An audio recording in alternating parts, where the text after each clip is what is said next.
This is Tommy's Outdoors number 50. And today we're going to continue our discussion with our great friend Tomás Mac and talk about his solo and unsupported cycle through the length of Africa, from Cairo to Cape Town. Last week we have gone as far as Ethiopia, so if you missed that episode, then go back and listen to the 49. And for those of you who are just waiting to continue from the last week, let's jump right back in.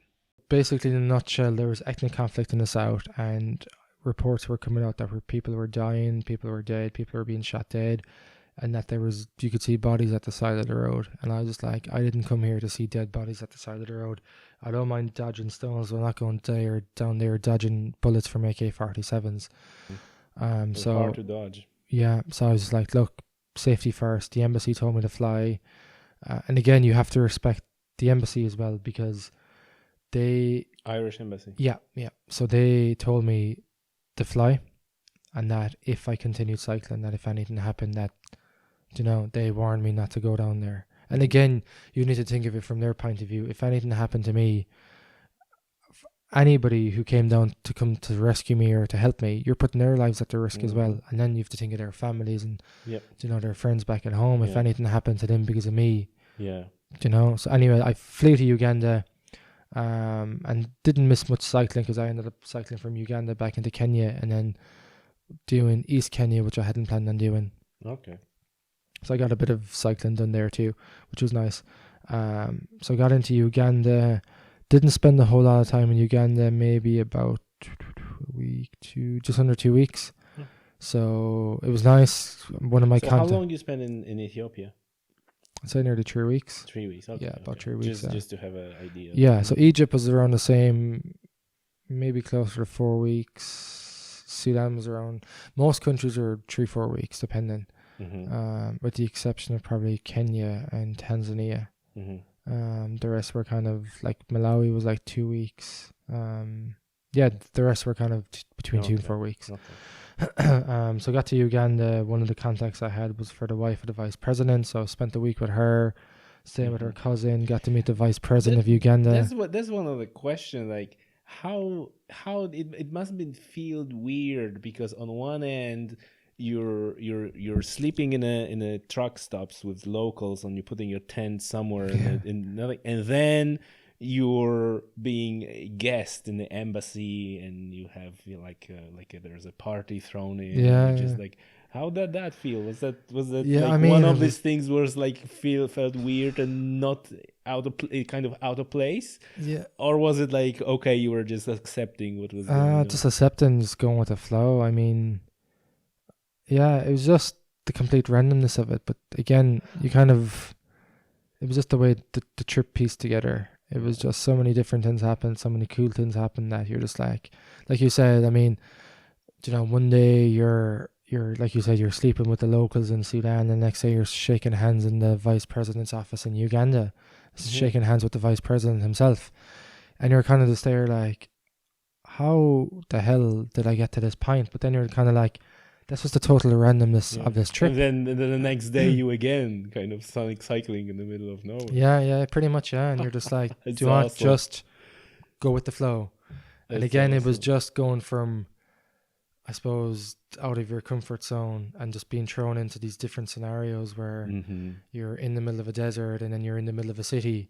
And how do you adapt? It was just, you had to adapt for every situation you found yourself in. Yeah. And that's what you had to get used to. Yeah. So all these different things that happened, again, it was great because it just got me out of my comfort zone. It made me adapt to a new situation. But was it all the time equally tough mentally, or at some point you were kind of in the zone, kind of accepting? A lot of the time I was just high as a kite, just high off life, really. But then it was kind of like you felt great and then you felt bad. It wasn't so much often that you could see it coming. It just happened. Right. And it could be anything, like for example, you could be tired and next thing you'd see your family together and then you're just like, oh crap, I miss my family back at home. Or else you'd see, I don't know, somebody walking their dog and you're like, I miss my dog. Or you'd see friends drinking together or sipping, having coffee together or whatever. And it just depended on what mood I was in, on my farm, where my head was at.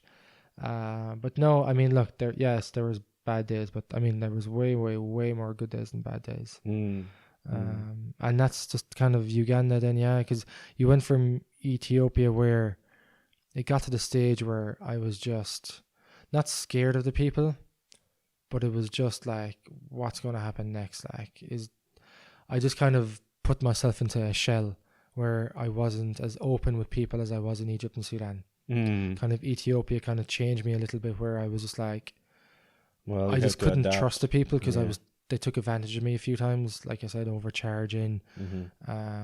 You do something nice for them or whatever, and they just kind of rip you off for it, or just or things like that, or they, I don't know. It was just kind of just some people I just didn't get the right vibes off of, and then, but that was only Ethiopia. But I kind of closed myself in a shell, and I just wasn't as open with people. I wasn't going around talking to every random person I met, and then if I did and it got bad vibes, I'd just end the conversation straight away, or I'd be rude and walk off and just tell them I wasn't talking to them or something like that, because it was just for them to understand. Because if you were just like, oh no, I'm fine, you kind of had to be, I suppose, erupt with them and just be like, I'm not talking to you kind of way, and then they'd understand that. But thankfully it didn't have to happen too often. But then Uganda, they kind of brought me back out of that shell again, because the people were very friendly, intriguing. Kenya was fine as well, the same way. People. So after Uganda, you cycled to into Kenya, into Kenya, and then I spent probably most of the trip in Kenya, because I got to Nairobi, and then my girlfriend at the time came out to visit for 2 weeks. That was awesome. That was planned, right? That was planned. It was awesome, because it's like a break. Yeah, it was lovely. It was like a holiday. You almost took a holiday. So within the holiday. Which was, we did a lot in Kenya. We traveled around Kenya, got to see a lot. We did the national park, Tsavo National Park, did Mombasa, Diani Beach, did, what's that lake called? If I think of it.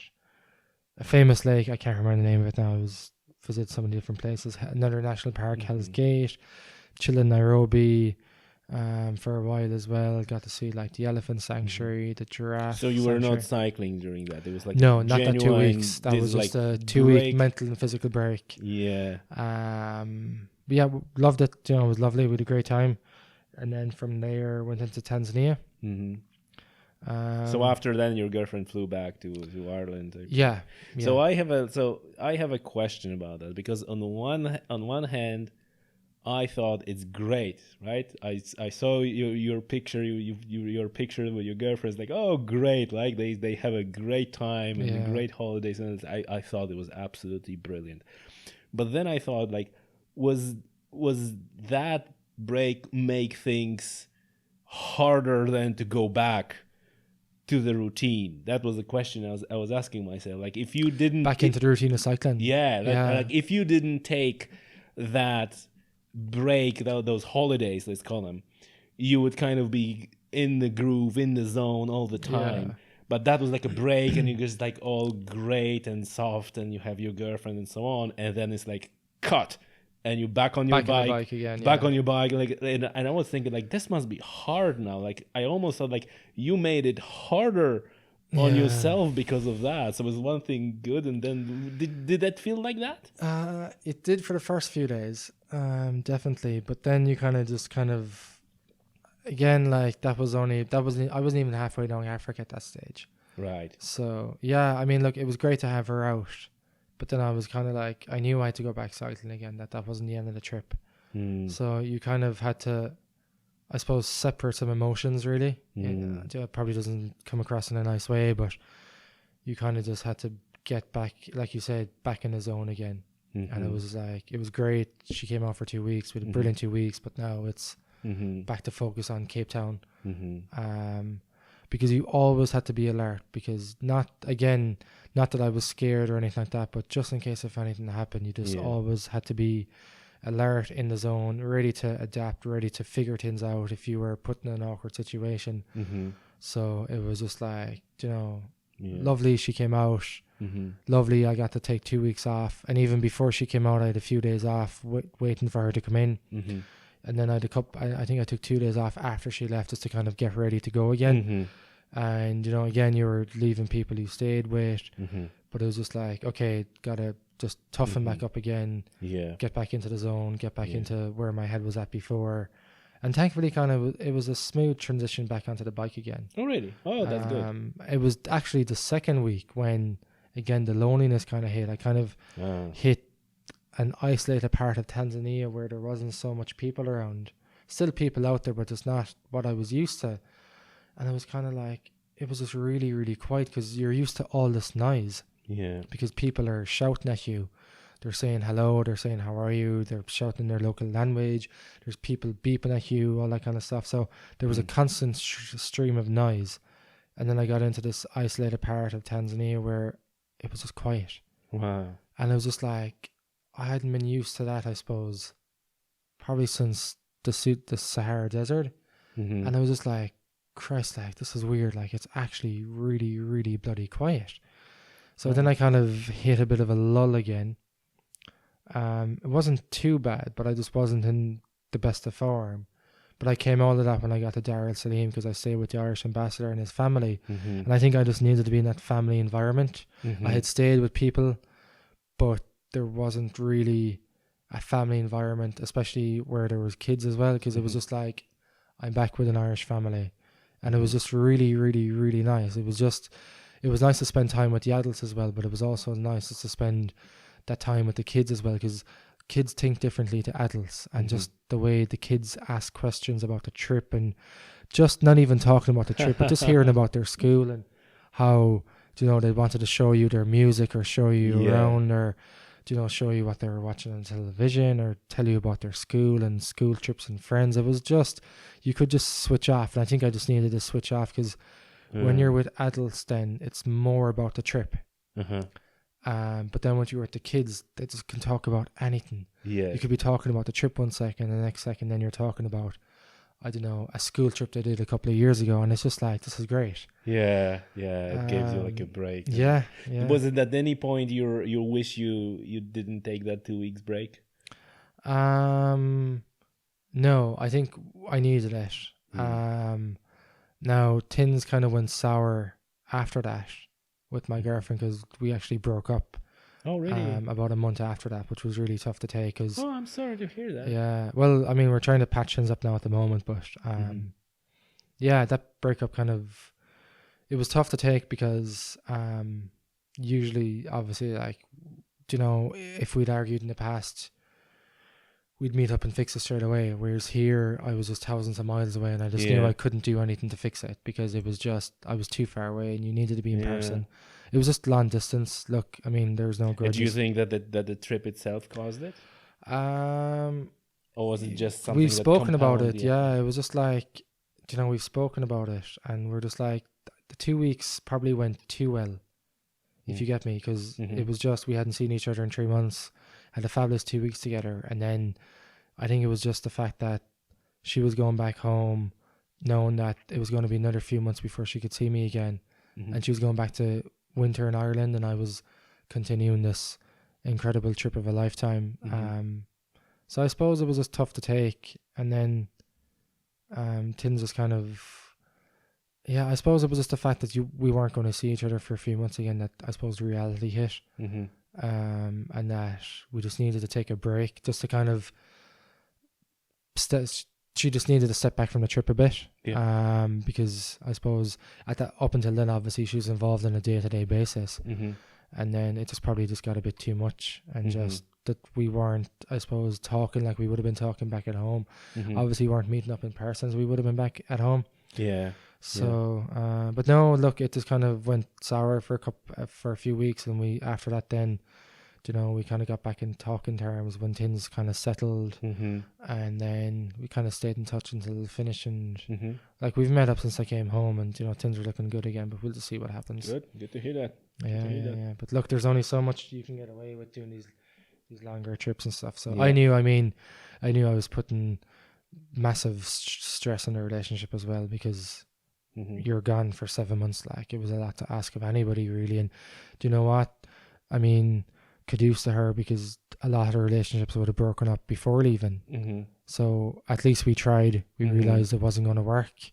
Yeah. And then we just waited until I got home to see if things could be fixed again. And again, look, there's no pressure. We'll see how things go. And at least we're mature about it as well. So I'm sure. Okay, so going back to your trip, you're in Kenya now. Tanzania now. Yeah, Tanzania. Where did you have encounters with the wildlife? Oh, that started Is it later?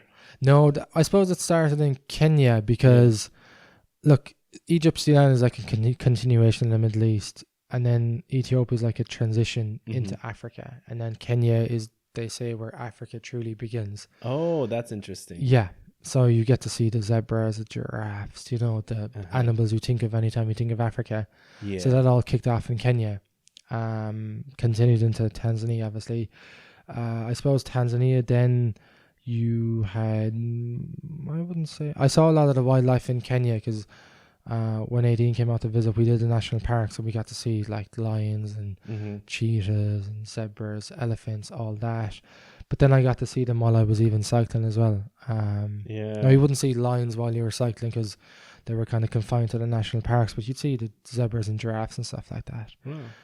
But Tanzania, I cycled through a national park called Mikumi, and that now was a national park where the main road went through. So anyways, you were seeing your giraffes, your we say wildebeests, you'd see your antelopes, you'd see your zebras. I'm missing on a few names. I'm kind of getting a bit buried there, but anyways, you'd see all the typical wildlife. Yeah. But that's, I suppose, when I had my first close encounter with a lion. Pretty certain it was a lion. I was sitting down, just having a break, and then I was getting this bad feeling after about 10 minutes. Is it Kenya or Tanzania? Sorry, this is Tanzania. Mikumi National Park in Tanzania. And so your primordial kind of... Yeah, and then I could hear these noises. Something is wrong. And I was hearing these noises from the bushes, and next thing I kind of heard, not like a lion's roar, but more of a gruntle. And then I kind of jumped to my feet and cycled off. But I only cycled off for like a few hundred meters, constantly looking behind me. But what sold it for me was the fact that one of these safari jeeps passed where I was sitting and then all of a sudden reversed right back to where I was. Okay. So I waited like 20 minutes by the side of the road, a few hundred meters up, thinking, obviously he's going to drive on and I'm going to stop him and ask him what was actually there. Does it confirm that it was a lion or whatever?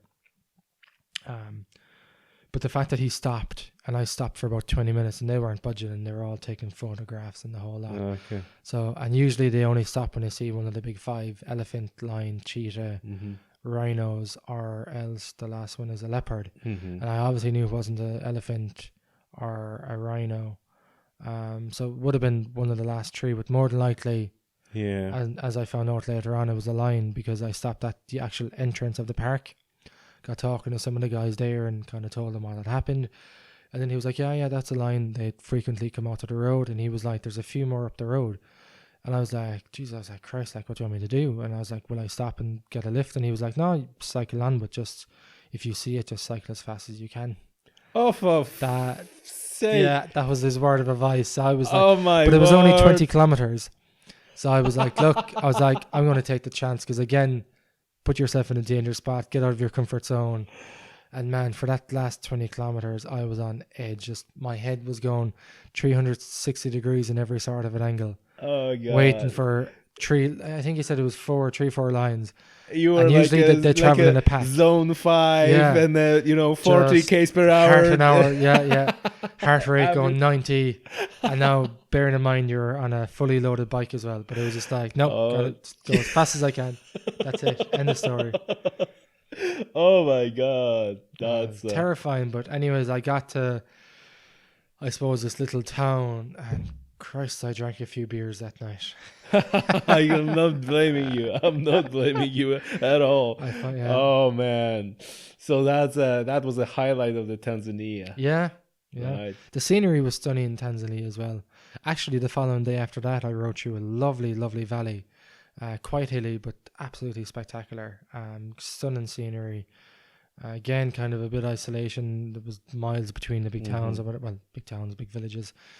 But yeah, that was kind of Tanzania then, just kind of more. Did you brought like a gigabytes and gigabytes of photos from that, or did you, or were you like? I have a laptop full of stuff. Oh, okay. Actually, yeah, I was actually thinking today that I'm actually going to start posting up like maybe a couple of photos a day or something, or one photo every few days of something that happened of importance, or even just a story behind the photograph.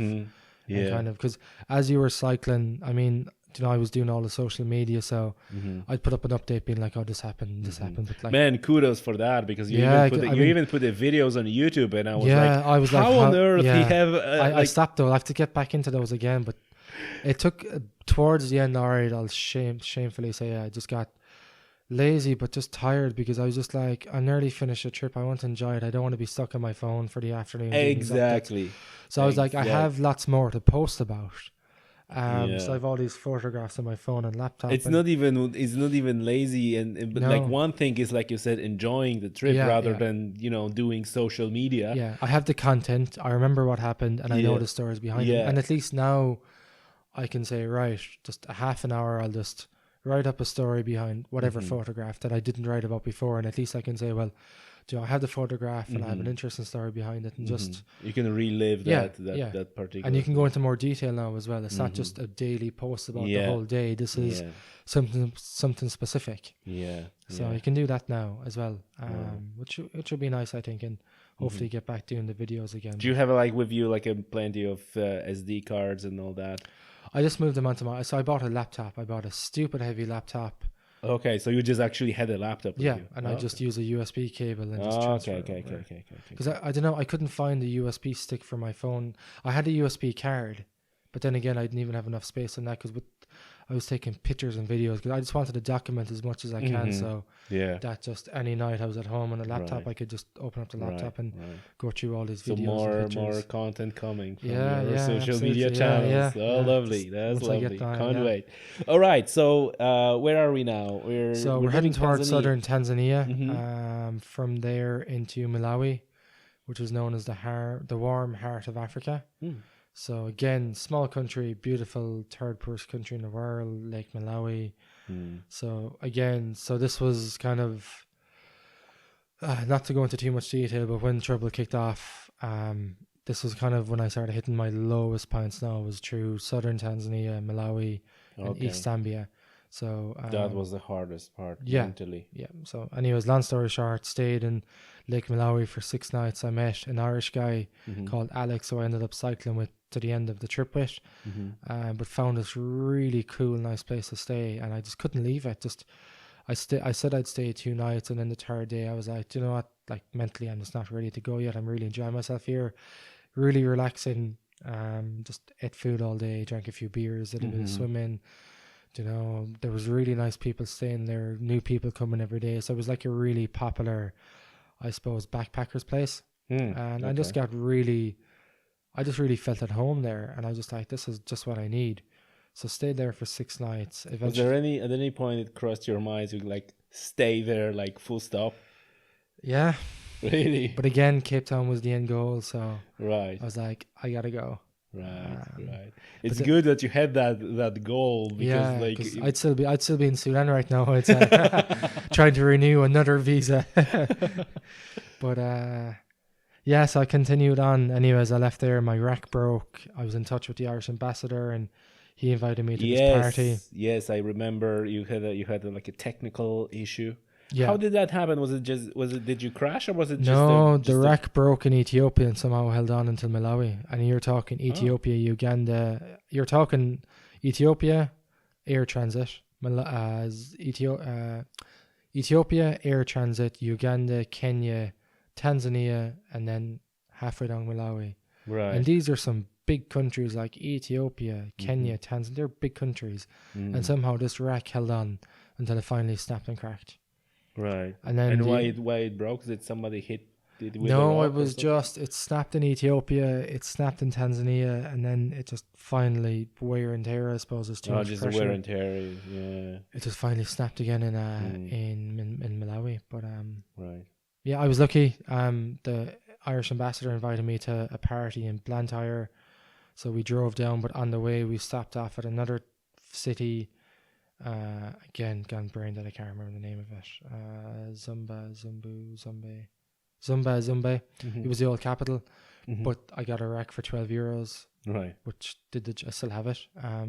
Did the job, and went with him to the party, like an early St. Patrick's Day party, and it just worked out fine. Just got to meet more people, and that was kind of it with Malawi. Then went back to Lilongwe, to the capital, stayed a few more nights at his residence house, and then just went to Zambia then. Yeah. Didn't take too much. So was it that so you were saying that you hit the low, so that was after you left that place? No, it kind of kicked off when all the trouble with 18 kicked off in the middle of Tanzania, but it wasn't just that, but it was just, I suppose at that stage I was just so settled into the trip, and it was just like, but I was still only halfway, and I was all this has happened and I'm still only halfway. Like, it just got so emotionally and mentally draining. Yeah, because you had this size of the mountain that you try to climb that is like, I'm only halfway, and you already felt like you have enough. But the weather then as well, there's a few other factors as well, like the weather got really hot and stupid stinky humid, and then it all just piled up. So the weather got really hot. It was 40 degrees, the highest was 42 degrees, and they're talking about the heat wave in Europe. That's what I was cycling in, with humidity as well. Yeah. So I don't want to go say, oh, people should, just be like happy with the heat wave, that you just get used to it. But I had to cycle in that heat where people would struggle to stay indoors with air conditioning. But I was out in the middle of it cycling. And then you had the humidity, 60% humidity, if not more. The lack of sleep, I wasn't sleeping well at night because, again, the humidity, it would still be 30 degrees at night. You're twisting and turning, bed bugs.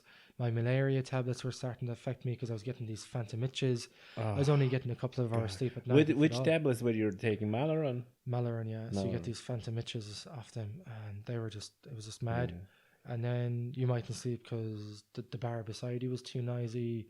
You were too sweaty. It was too hot, too humid. The heat was affecting me. Right. It was very hilly as well.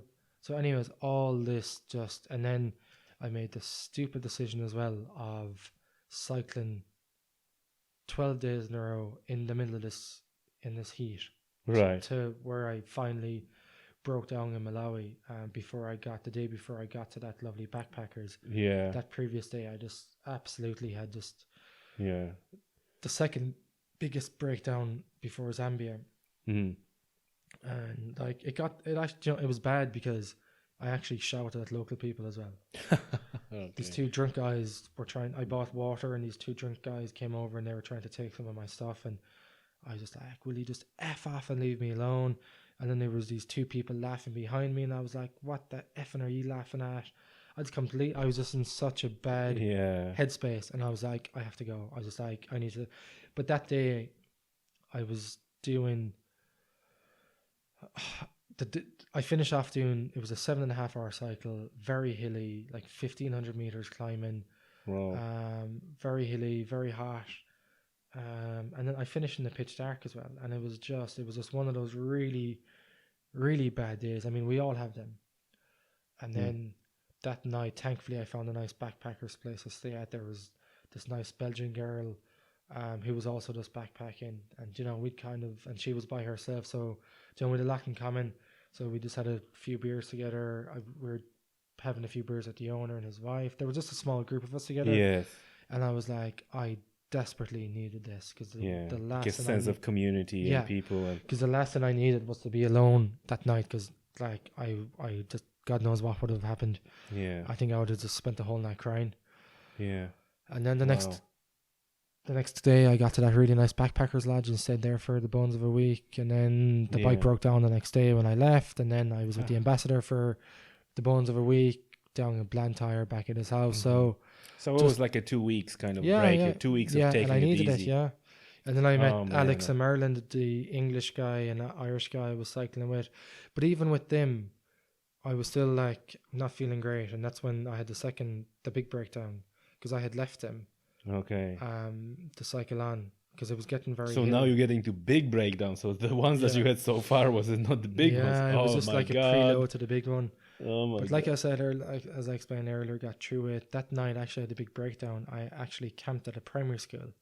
Mm-hmm. And then you were just like, all the kids were running around playing with you because you're, again, this novelty. Mm-hmm. And they were just so joyous and stuff. And it was just so nice. It was just like basic living. They were just pumping water out of a well. Mm-hmm. They were playing with each other. They were just running around. Kids being kids, like back in the good old days. Yeah. And I was just like, this is what it's all about. Never mind all these stupid breakdowns I was having. Like this, again, like, I don't know, like, I wouldn't be like obviously a religious person, but just sometimes things happen for a reason. And I think that night it was just like destiny that I was to camp at that primary school. Yes. To be around all these kids and teachers and the small tiny village that had, you know, there was the school, a health clinic, a couple of bars, and a couple of, like, I wouldn't even call them shops, shacks really, yeah. And it was just like, it was just what I needed, because you were in with the people. I wasn't in this town where I could easily lock myself in a room. I was in with the local people, and it was just the distraction I needed from what had happened earlier that day. Wow. So yeah, and then I got to Lusaka, got there for the Irish Society's St. Patrick's Day out. That was a great day out. We won the football competition. Yes. I was staying with the ambassador there as well. Took a few days off. Then from there, cycled 500 kilometers in 3 days. I'm still kind of, it's like mind-boggling that you're, like you said, meeting ambassadors or prime ministers, and then you back in the dirt cycling 500 kilometers. 3 days to get to Victoria Falls. It must be such a emotional roller coaster. Yeah. I like it takes like a really tough man to do this. So you're really tough man to go through this. So I'm not blaming you for any mental breakdowns, because anyone would, because of the share, like, oh great, I'm here, and then like boom, back on a bike. Back into reality. It's been tough, man. Yeah, but no, I mean, like I said, just the different scenarios you found yourself in, it just, even looking back at it now, it just makes me laugh. Like, it's just like, it was so random that, you know, you go from staying and camping on the floor of a primary school on a concrete floor with no windows, no, like, I mean, compared to the primary schools we've here in Ireland, these ones they've the bare minimum. And then 3 nights later, I was in a luxury room in the Irish ambassador's residence, and you're just like, did that give you kind of like a healthy distance to luxury rooms? It's like, well, okay, I kind of felt, at times I kind of felt weird, because I was just like, this just doesn't feel right. That one night, like I said, I'm sleeping in a cot bed in Sudan. I'm sleeping in a brothel in Ethiopia, where these places, the rooms aren't clean, and I'm throwing my tent cover on the bed. But it's cheap and cheerful accommodation. Other nights I'm sleeping in with bed bugs, or I'm sleeping on the floor because the bed it's just not nice to sleep on, or it's just bed bugs. And then you have the luxury where you're sleeping in a bed in the ambassador's residence, or some locals who take you in who might be well off as well, and stuff like that. And it was just, again, it was just the total randomness of it. But again, you just kind of soak it all in and just adapt to whatever situation you found yourself in. Yeah. So where we are now in your trip? Heading towards the Victoria Falls, one of the 7 wonders of the world. Yes. Yeah. So they were absolutely spectacular. Loved them. Just, you'd hear them before you see them. And only $20 to go in as well. Yeah. So that was the Victoria Falls. Did a whitewater rafting trip as well, which was great fun. Down the Zambezi River, just chaos, but just great fun. And then from there into Botswana, which was where all the wildlife again. The second close call with the lion outside the tent. Oh, really? Yeah. That was lucky. But yeah, it was close call. But for some reason, lions, they see a tent as this like impenetrable object that they can't get into, as if they see this house or whatever. Yes. So it just slept outside all night, didn't bother us. I was with Alex and Marilyn that night. Didn't bother us all night, thankfully. Woke up the next day and it was gone. Okay, so it just slept outside of your tent. Not too far away. So when we first heard it, it was about 50 meters away, and then Jesus. you could hear it moving around outside.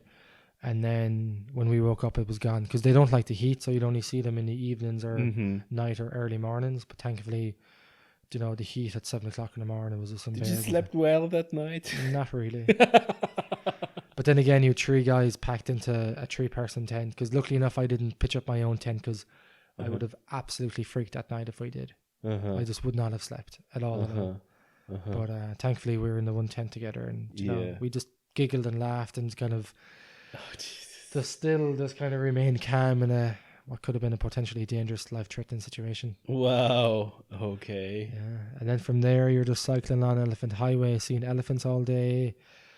We did the Okavango Delta, this trip down the Okavango Delta on what you can only describe as they were called a Maguru. So it was like the Blasket Islands. What do they have? Can you think of the name? The Blasket Islands had the canoes, not the canoes. Anyway, it was like a makeshift canoe that they made, local.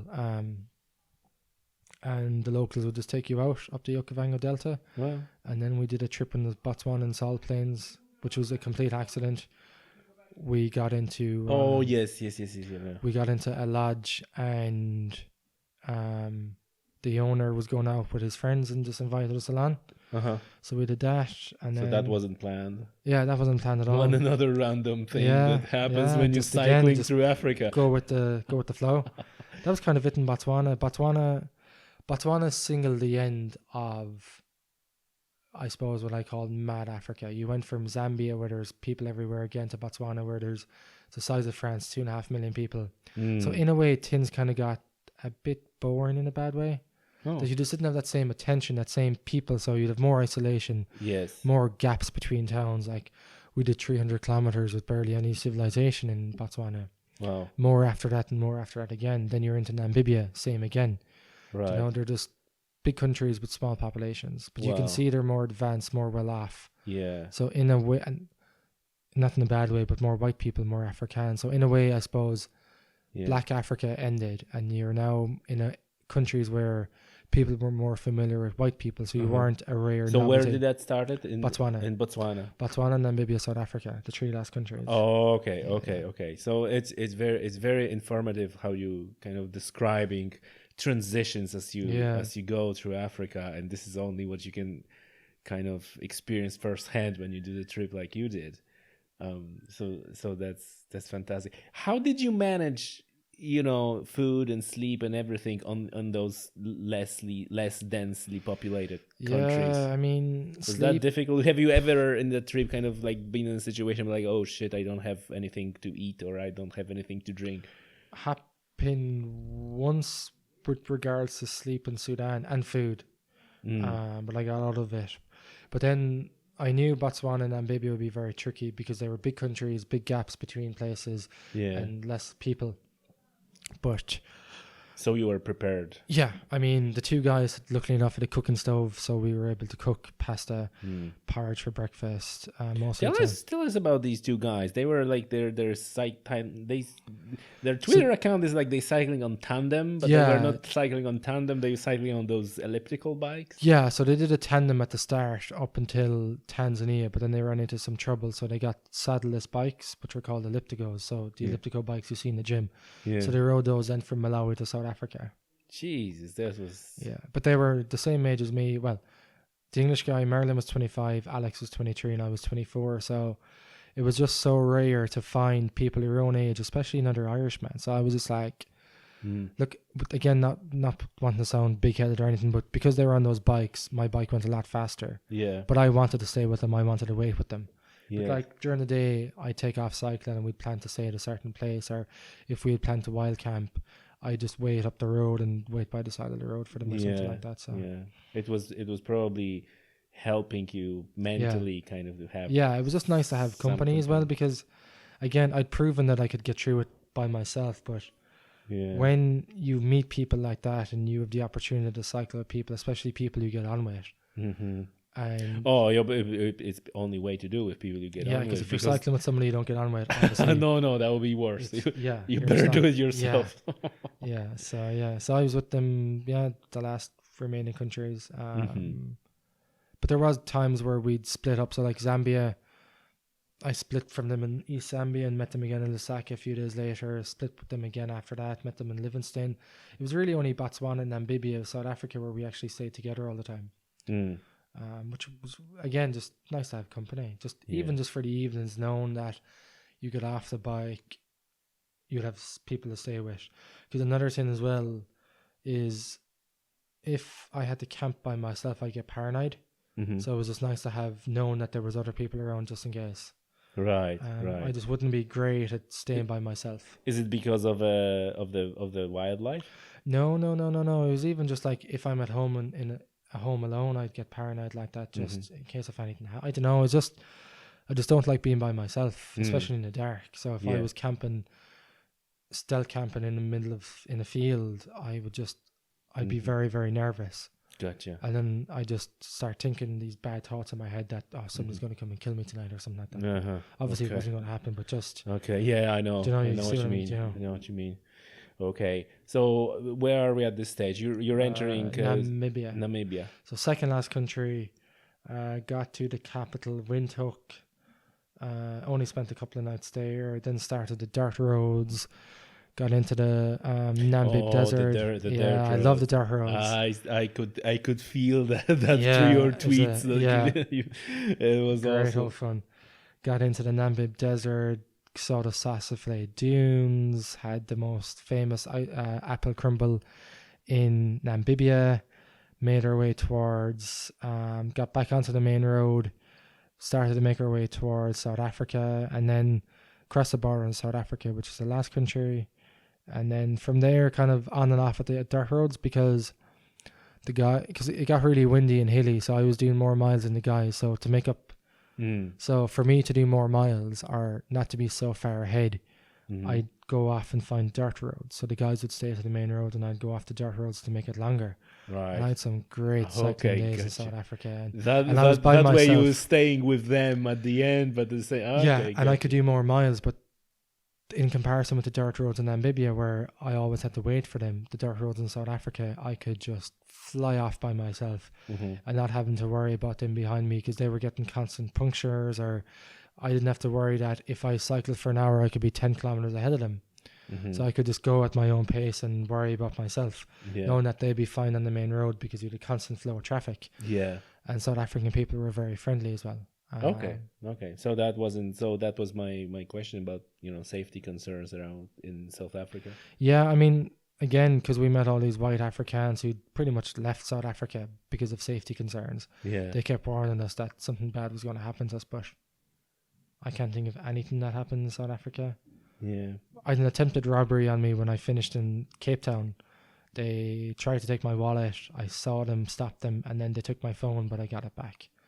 Apart from that, I had no other issue with anybody in South Africa. And was there at any point in any of these countries, have situations that repeated that with the police, and like you had in Egypt, like with these police or checkpoints or patrols, or was it okay? So it was only Egypt really, and then just Egypt. Yeah, I mean, Sudan, they try to stop you, but I'd cycle past them because I knew they weren't going to come after me. And again, it was cheeky, but it was just well calculated because I knew that they were just, I don't know. I mean, my passport, I was lazy. My passport was at the bottom of my bag in a safe place, and I just did not want to stop, especially in the heat in the desert. Yes. But one of the days I was cycling, I flew past a checkpoint where the police came out to stop me, and there was two Canadians. That was awesome. It was just just sprinted past them, and I was like, look, if they really want me, they'll catch up to me. But there was two Canadians who I met in southern Egypt who passed through the next day, and they stopped, and then the policeman was like, oh, this cyclist, crazy, he no stop for me, and then the guy showed him a picture of me, and he was like, yeah, that's him. Why didn't he stop? He just wanted to offer tea and to chat, that's all.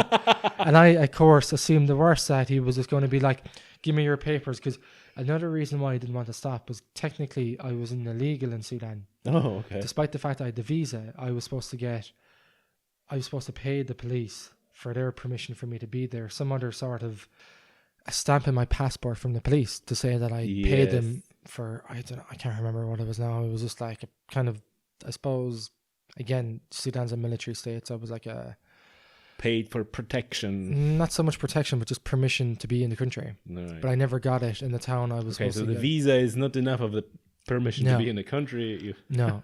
But when I was in Wadi Halfa, the first town, the police station was closed. Mm-hmm. And I wanted to leave before it opened the following morning. So I had a contact in Khartoum, went down to the police station, despite the fact it was closed, found somebody who spoke to my contact in Khartoum, and he was like, oh, you can do it when you get to Khartoum. But I didn't want to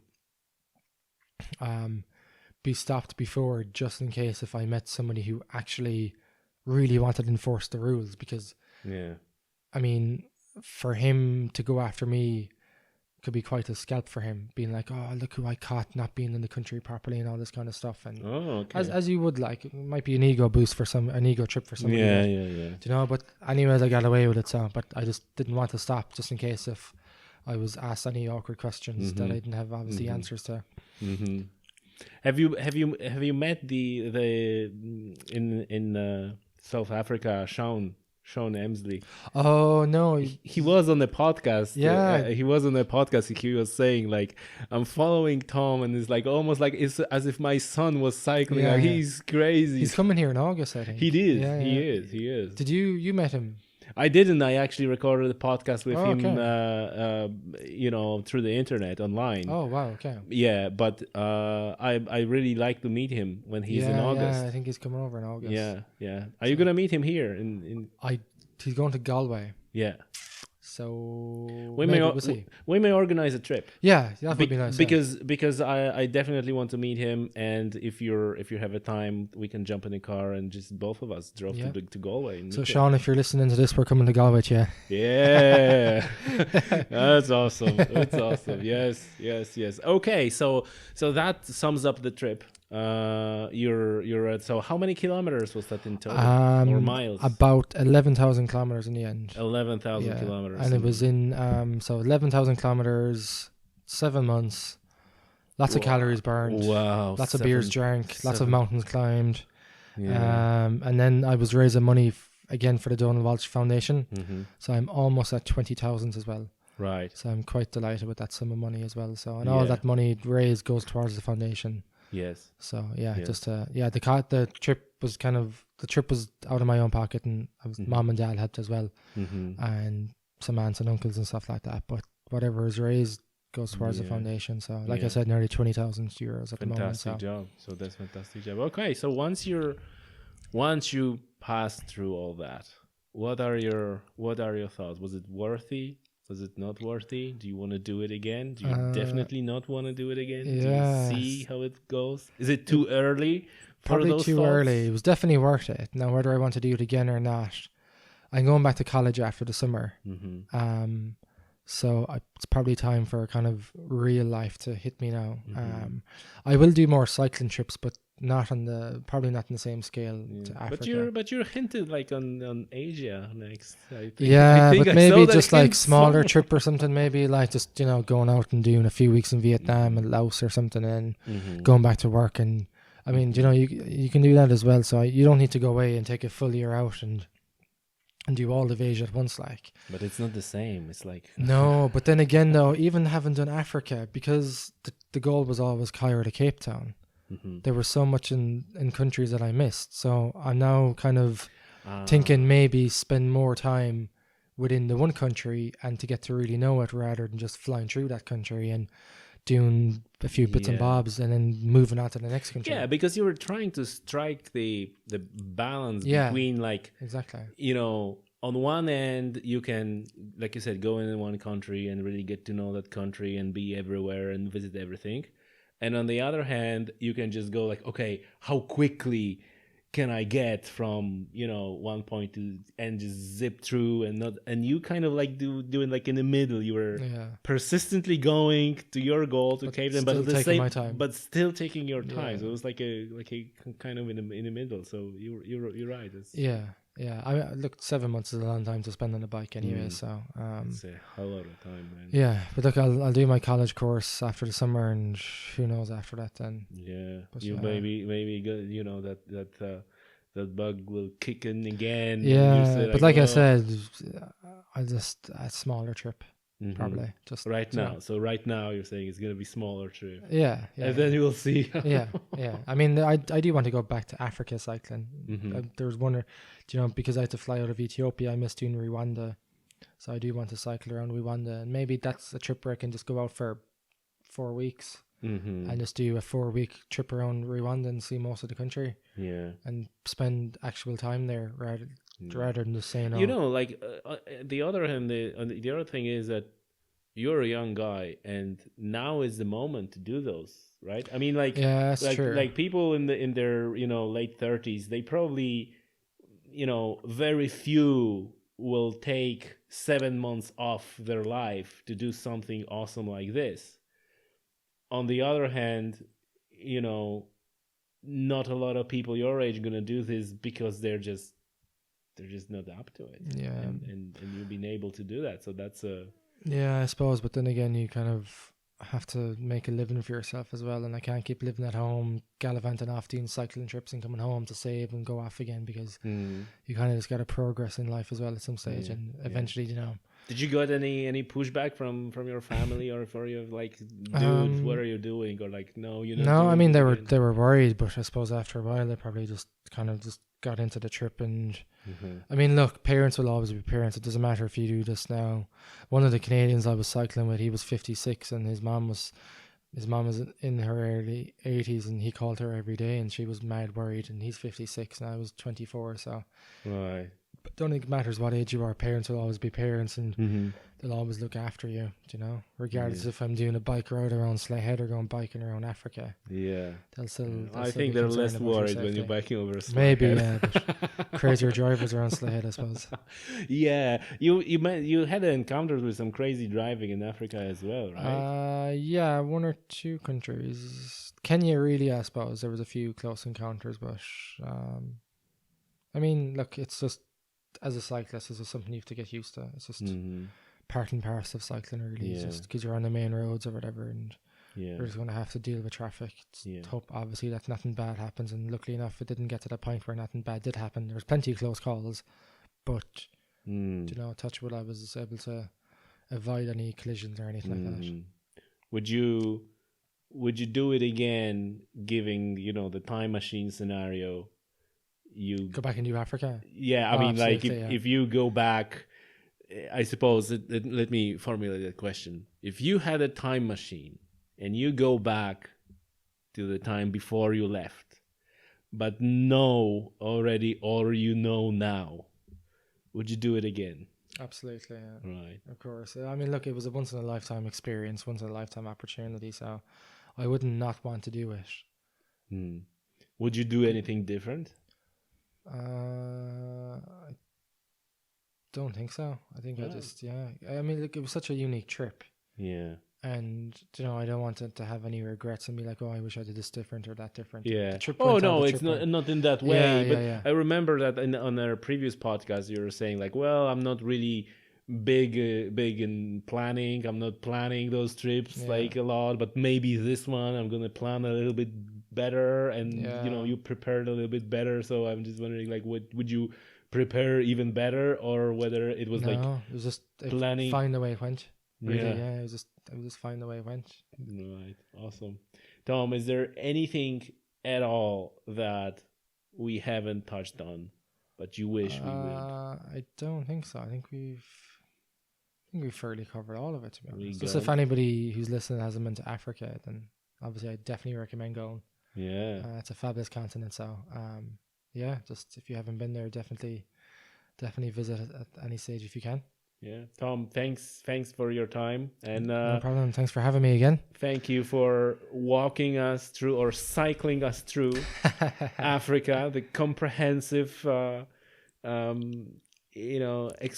comprehensive, I suppose. I'll have to release a guidebook next time now. Yeah, you know what? That's not a bad idea. That's not a bad idea. How to cycle through Africa? Yeah. You're gonna From do a few more trips just to find out, like yeah. a places like connect the lines, like this guy that you Yeah. met, and then. We'll see. All right, Tom. Thanks a lot. Thanks a mil. Thank you.